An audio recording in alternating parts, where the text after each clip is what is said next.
use of there کسی جگہ پر یا کسی چیز میں کسی دوسری چیز کی موجودگی ظاہر کرنے کے لیے فقرے میں there لگایا جاتا ہے، اور there کے بعد is are یا were was میں سے کوئی ایک فقرے کی مناسبت سے لگایا جاتا ہے۔ کسی جگہ پر یا کسی چیز میں کسی دوسری چیز کی موجودگی ظاہر کرنے کے لیے فقرے میں there لگایا جاتا ہے، اور there کے بعد was یا were یا is یا are میں سے کوئی ایک فقرے کی مناسبت سے لگایا جاتا ہے۔ ایگزامپلز: میدان میں بہت سے کھلاڑی ہیں۔ There are many players in the ground. باغ میں بہت سے پھول ہیں۔ There are many flowers in the garden. سڑک پر 2 کاریں ہیں۔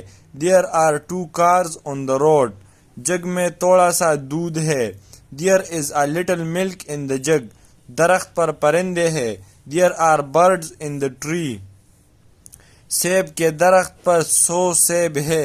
There are 100 apples on the apple tree. Class میں 10 طالب علم ہیں۔ There are 10 students in the classroom.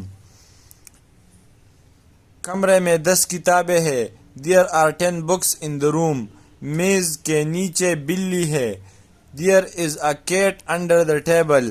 دیوار کے پیچھے 2 گھوڑے ہیں۔ There are 2 horses behind the wall. کھیتوں میں کسان تھے۔ There were farmers in the fields. میرے گھر کے نزدیک بہت سے درخت تھے۔ There were many trees near my house. ہمارے کالج کے نزدیک ایک کھیل کا میدان ہے۔ There is a playground near our college. دکان میں بہت سے کھلونے ہیں۔ There are many toys in the shop. میرے گھر میں 2 کمرے اور 1 بیٹھک ہے۔ There are 2 rooms and 1 drawing room in my house. تو یہ تھا فرینڈز ہمارا آج کا ویڈیو۔ اگر ویڈیو پسند آئے ہو تو چینل کو ضرور سبسکرائب کریں۔